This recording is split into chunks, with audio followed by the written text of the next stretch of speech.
Over at AIPAC, the leaders of the Israel lobby in Washington, D.C., they're constantly proclaiming unrivaled influence on Capitol Hill, and they should be proud. The NRA and AARP's efforts make them look like puppy dogs in comparison to the campaigns of intimidation regularly run by the neoconservatives and Israel firsters against their political enemies. But the Israel lobby does not remain unopposed. At the Council for the National Interest, they put America first, insisting on an end to the empire's unjustified support for Israel's aggression against its neighbors and those whose land it occupies, and pushing back against the lobby's determined campaign in favor of U.S. attacks against Israel's enemies. CNI also does groundbreaking work on the trouble with evangelical Christian Zionism and neocon-engineered Islamophobia and drumming up support for this costly and counterproductive policy. Please help support the efforts of the Council for the National Interest to create a peaceful, pro-American foreign policy. Just go to councilforthenationalinterest.org and click Donate under About Us at the top of the page. And thanks.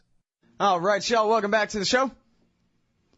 I'm your host, Scott Horton, website scotthorton.org. Keep all my interview archives there. More than 2,800 of them now, going back to right around this time, 2003.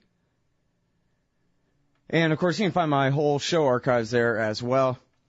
You can follow me on Facebook, Twitter, and YouTube at /Scott Horton Show and stuff like that. Use your Google. Okay, so our next guest on the show today is Jed Morey, and he is the publisher of the Long Island Press, and also he's got his own website, jedmorey.com. That's M-O-R-E-Y, jedmorey.com. And he's written this article, which I'm sure caught a lot of y'all's attention. U.S. military power grab goes into effect. Welcome to the show. How are you doing?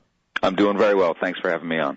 That's good. You're welcome, and thank you very much for joining us. Now, I got to admit, I actually thought that this article was written by a kook, and I dismissed it at first because there's so many wolf cries about, we've been under martial law every day since 1996, I think, something like that, and yet it never does seem to ever come, the UN troops and all of that.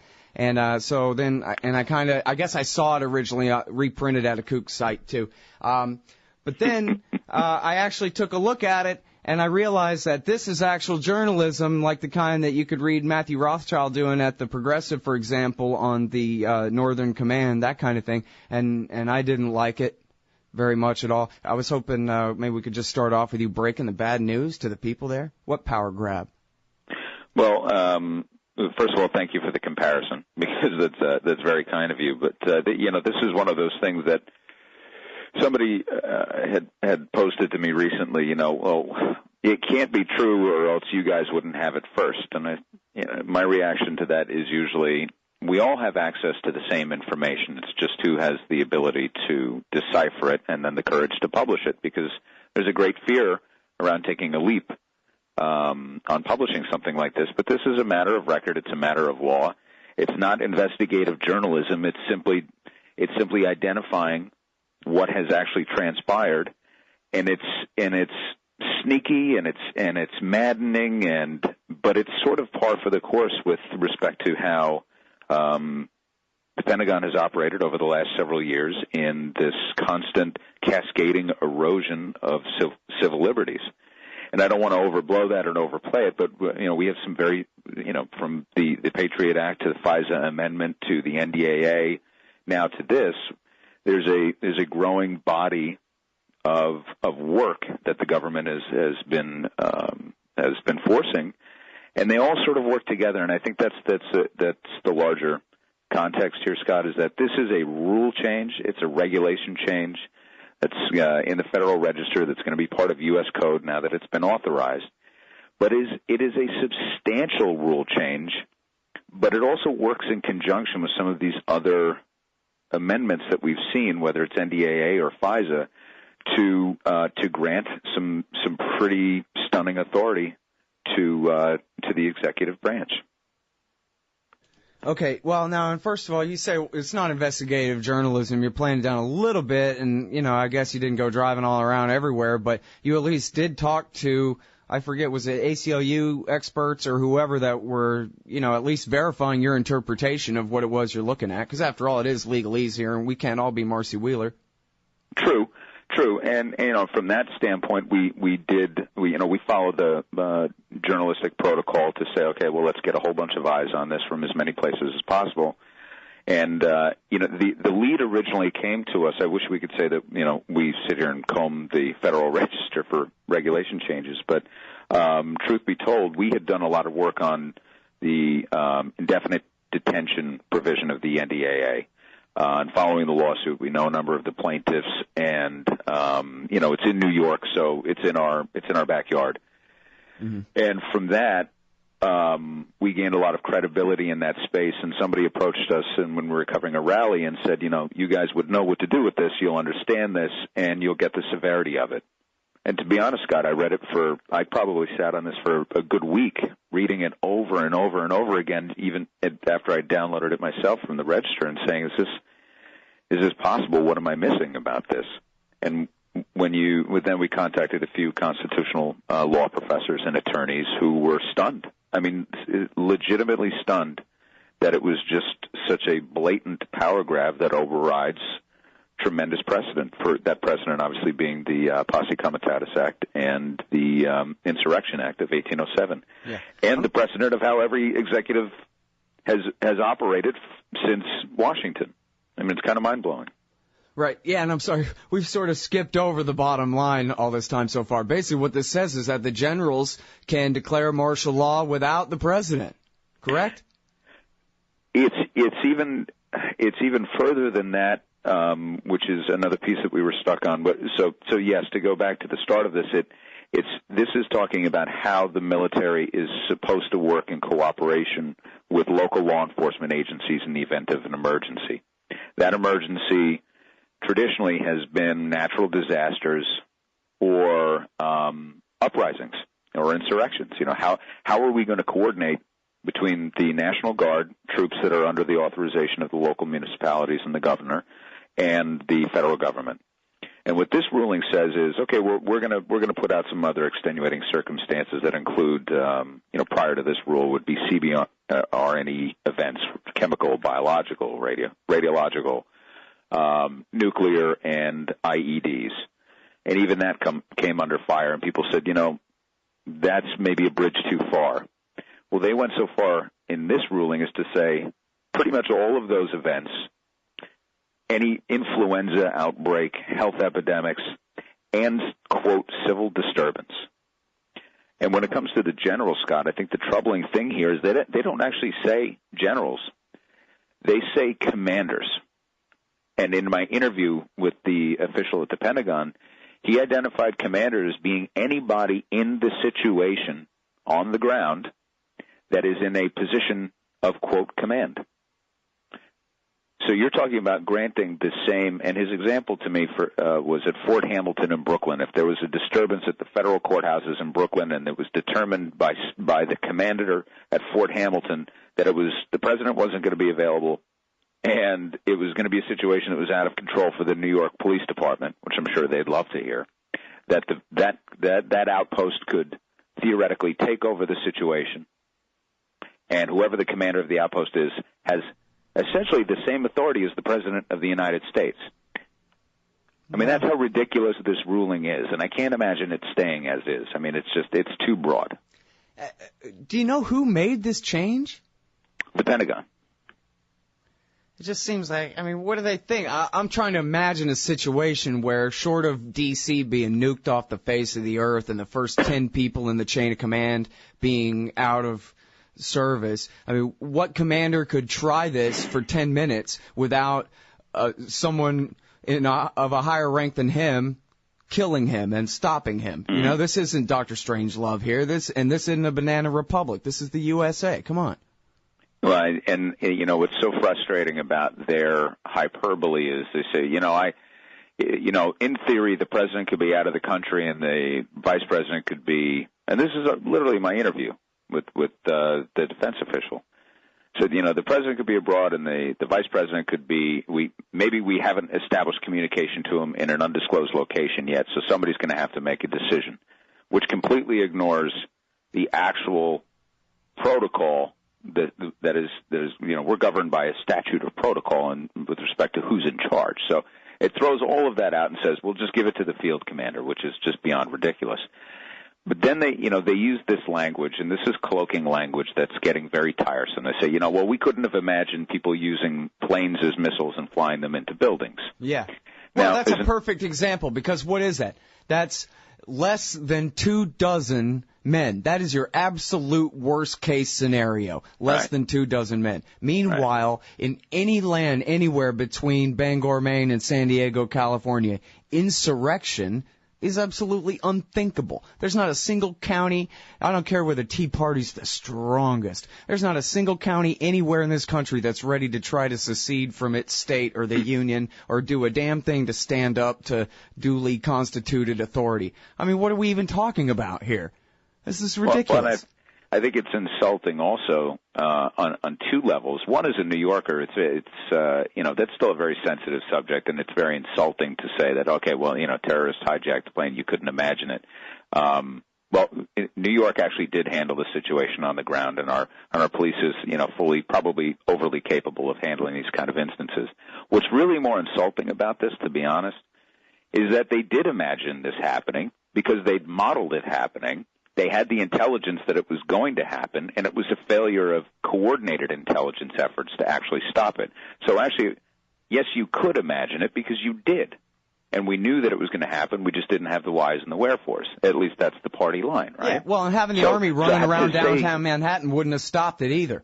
Thank you. Exactly. So to your point, what could be that situation that we wouldn't be able to handle it? And I know you've done a great deal of work on the militarization of the police departments themselves, which gets to the larger point here of what if you've already militarized the police departments of the urban areas of this country, then what additional firepower do you need to bring to the table to quell an uprising from your own citizens?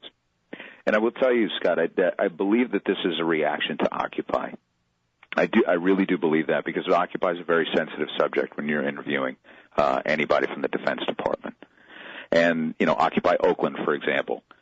This is a situation that went beyond what they had anticipated, and the forcible clearing of Zuccotti Park in New York, for example. Mm-hmm.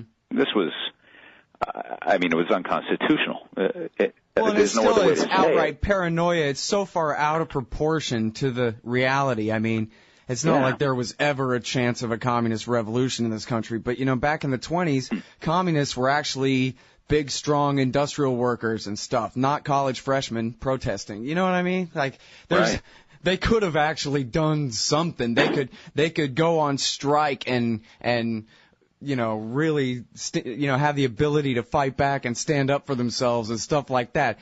I don't care who was assembled at Zuccotti Park. They were never a threat to anyone at all. Oh, absolutely in any not. sense.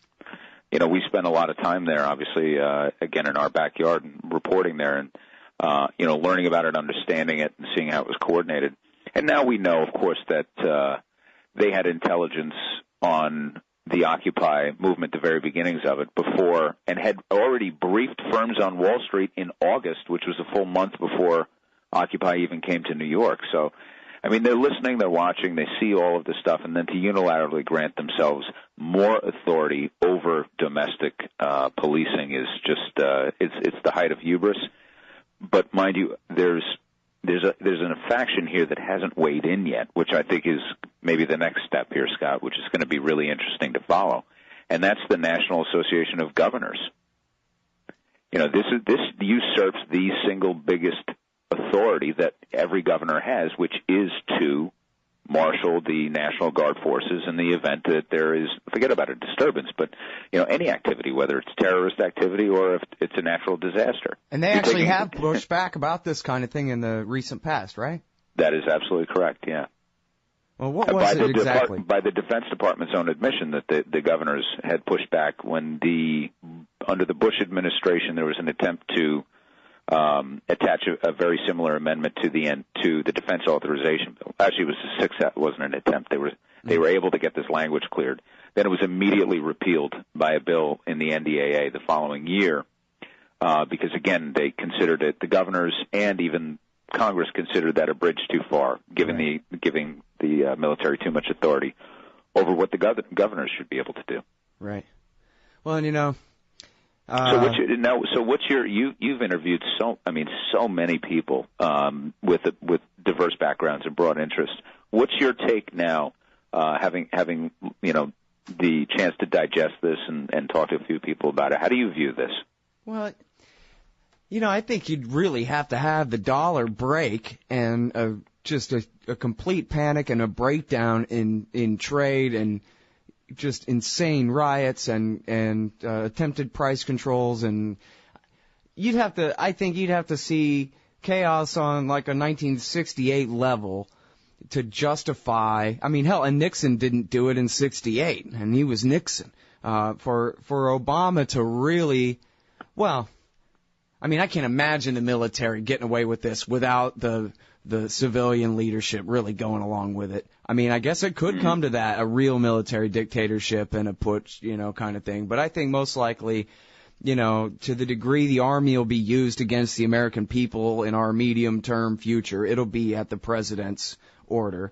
But I don't know, again, like back to what you were saying about how militarized and how dangerous the police are at this point. What in the world could possibly justify using the Army? I mean, they're just not necessary. I mean, it took the drowning of Katrina, and that wasn't just any ordinary hurricane. That was a hurricane hit a city below sea level, and you know what I mean? That's the real black swan kind of thing, where the continuity of government, as they call it, was broken down so badly they could justify using the Army. But actually, that brings up one thing I was going to bring up to you was the Spike Lee documentary about New Orleans and the military, the U.S. Army, not just the National Guard, but the U.S. Army on the streets there. And there's a clip in the Spike Lee documentary where there's this old black general who probably goes back to the Vietnam era or something, and he's screaming angry as hell at all the soldiers under him that this is not Fallujah. Point your rifles down. These are Americans. This is not a war zone. Point your rifle at, and he's screaming his head off like he's going to tear their head off personally with his bare hands if they don't point their rifle at the ground instead of out at the houses they're driving around.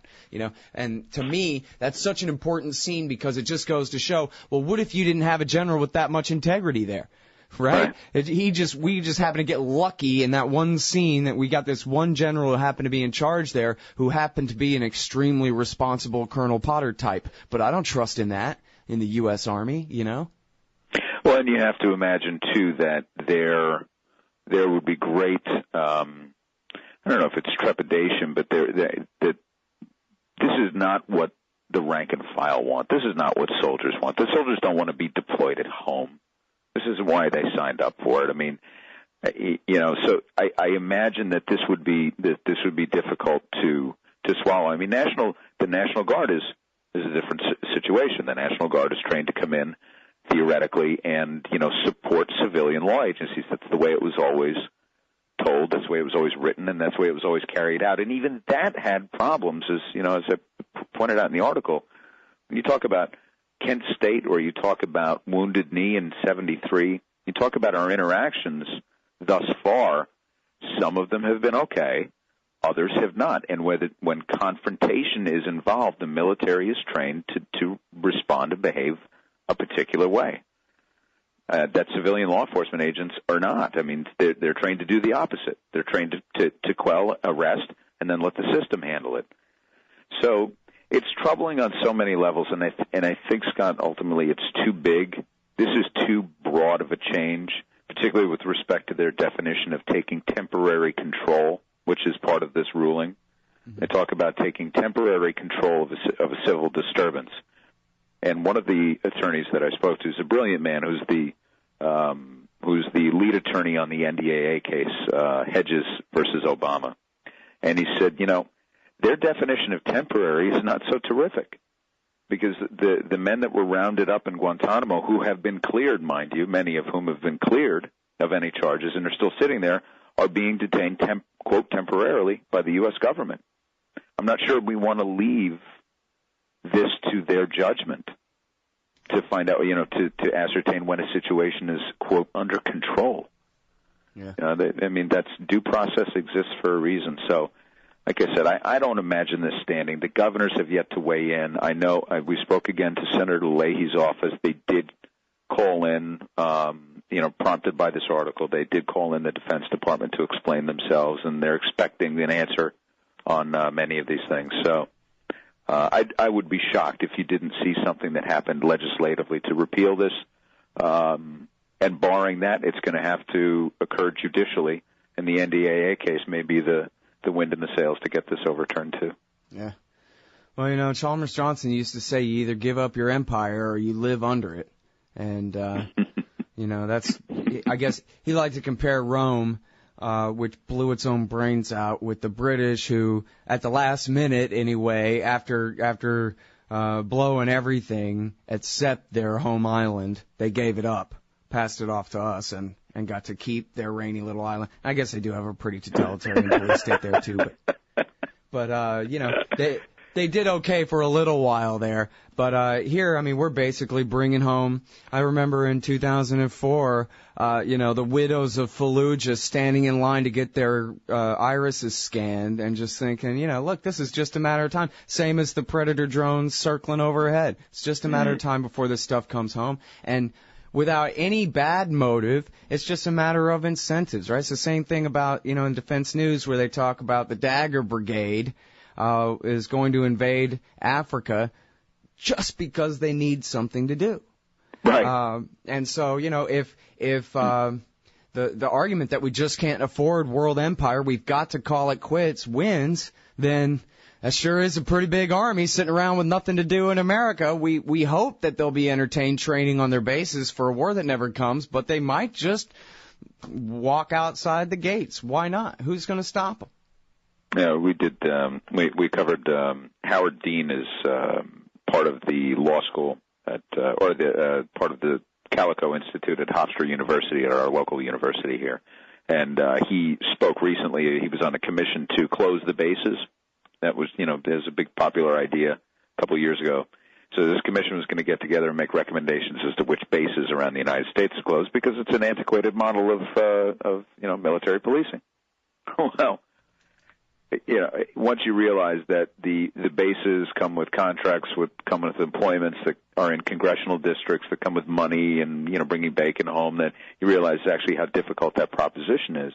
And now here we are in this cycle of defense spending that requires the continued growth, or at least, sustainable activity of the military. And as you said, when you run out of conflicts and you run out of places to go with empire, it has no choice but to feed on itself. Yeah. Which, you said something before that's very interesting about, what are these situations? How bad does it have to be for the military to start policing the streets at home? What are these events that can occur? One of the plaintiff and the main plaintiff in the case, the NDAA case against the administration, is Chris Hedges, who's just a tremendous intellectual and writer, and he believes that they have already modeled the effects of climate change, and knowing that many of the effects will actually take place in our lifetime, you have to assume at some point that they're planning for pandemonium, right? I don't think it'll be natural disasters. I think it'll be more a currency crisis, probably, from all the inflation. Yeah. Listen, and did you read Rickart's Currency Wars? No, I haven't. Oh, it's great. It's a great book. James Rickards, I think, is his name. It's going on the pile. There you go. Currency Wars makes that argument too. That of course, there's already inflation built into the market, but even more than that, we have exported inflation. It's working its way around the globe, and at some point, it has to kick back in domestically. And what happens then? Milk's already expensive, food's already expensive. All the indicators that are magically not on the inflation. Well, we already know what happens then, is Nixon-style price controls, and then riots, and then martial law, right? That's the whole thing. And, I hate to be too much of a conspiracist about it or whatever. I guess I used to be so much of one when I was younger that I try real hard not to be now, because I was wrong about lots of stuff back then when I was. But I look at this and I go, okay, so they created a Northern Command, which never existed during the Cold War. They didn't need a Northern Command. But now the United States of America is the battlefield, as they say. They brought home the 3rd Infantry Division from Iraq, and as Matthew Rothschild, who I mentioned earlier at the Progressive, has been keeping track of for so many years now, they've got those guys on ready, active duty, embassy in America, I guess, stationed somewhere in Colorado, just waiting for the authorization. And then you have the NDAA, which authorizes them grabbing you, me, and Chris Hedges and whoever else they feel like, and giving us the Guantanamo treatment. And, are these all just some things that happen, or are they really are they gearing up for some mass kidnapping here? Rex 84, only for real. Well, granting yourself the authorization as a protective measure in case the S hits the fan is I don't think that's you have to be a conspiracist to say that this is a concerted effort because, Scott, it's all the same people writing the laws, right? I mean, it's usually the same older white men sitting in the room making these decisions and then stringing them all together. But when you speak to, like we covered the NDAA trials and we covered the appeal, and when you listen to the government's defense, it is the same defense that they used when I spoke to them about this regulation change, and that is, but we haven't done it. We've always exercised restraint. And we believe we already have this power. This is simply a codification of existing authorization, and this is absolutely their defense across the board. No. Well, that's almost true, right? Do this. I mean, they have had these the executive orders going back to at least Richard Nixon that gives at least the president the authority to nationalize every bit of property and, for that matter, life in the country. Right. So they believe that this is not an expansion of authority. This is just a codification of existing authority, and we're updating it for the times we live in. And this is truly their defense. They say nothing more. They're just delegating the authority to declare it kicked in to lower levels is really the only change, though, right? I mean, as horrible as that is, I'm not downplaying it, but they're 2/3 right in their spin there. Yeah, and so again, to bring it all back to where we started, this particular rule is the worst insult yet. I believe so, because it's extrajudicial, it's sub-legislative, it is a unilateral power grab, granting authority to those whom we can't identify. It usurps the existing protocol of presidential authority in the event you can't get to the president, and goes all the way down to field commanders to exercise their judgment for a period, just an undetermined period of time. There's no way this rule stands as is. It's okay, just now too in 15 seconds, tell us how to push back. Actually, it's happening already because it's spreading on Reddit. It will get to the point where some other publications do their own research, verify it. And it has to be, we have to continue to speak with one voice and spread this out through social media. It's happening. All right, great. Thank you so much, Jed. Appreciate it. Thanks for having me on. All right, buddy. That's Jed Morey from LongIslandPress.com. Pentagon unilaterally grants itself authority over civil disturbances. Oh, man, I'm late. Sure hope I can make my flight. Stand there. Me? I am standing here. Come here. Okay. Hands up, turn around. Whoa, easy. Into the scanner. Ooh, what's this in your pants? Hey, slow down. It's just my... Hold it right there. Your wallet has tripped the metal detector. What's this? The Bill of Rights? That's right. It's just a harmless stainless steel business card-sized copy of the Bill of Rights from SecurityEdition.com. There for exposing the TSA as a bunch of liberty-destroying goons who've never protected anyone from anything. Sir, now give me back my wallet and get out of my way. Got a plane to catch. Have a nice day. Play a leading role in the security theater with the Bill of Rights Security Edition from SecurityEdition.com. It's the size of a business card, so it fits right in your wallet, and it's guaranteed to trip the metal detectors wherever the police state goes. That's SecurityEdition.com. And don't forget their great Fourth Amendment socks. Hey, guys, I got his laptop.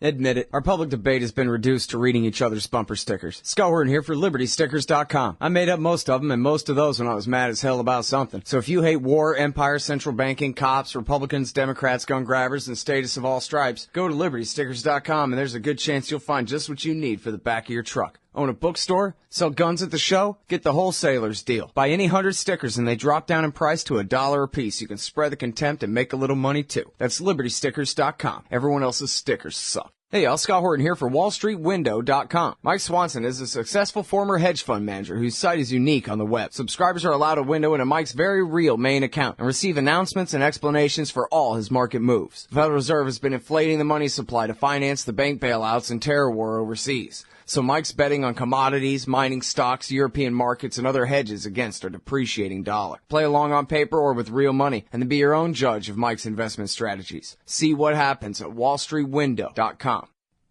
Hey, you own a business? Maybe we should consider advertising on the show. See if we can make a little bit of money. My email address is scott@scotthorton.org. Hey y'all, Scott Horton here for The Future of Freedom, the journal of the Future Freedom Foundation. Every month, Plumline individualist editor Sheldon Richmond brings you important news and opinions on policy by heroic FFF President Jacob Hornberger, hard-hitting journalist columnist James Bovard, and others from the best of the libertarian movement. The Future of Freedom tackles the most important issues facing our country, from the bankrupt and insane welfare and regulatory states to foreign wars and empire, the dismal state of our economy, and ongoing assaults on civil liberties. This society needs peace and freedom for prosperity to prevail. Subscribe to the Future of Freedom in print for just $25 a year or online for $15 a year at fff.org/subscribe. And hurry up, because this summer they'll be running my articles about the wars in Libya, Syria, and Somalia in the Future of Freedom too. That's fff.org/subscribe for the Future of Freedom. And tell them Scott sent you.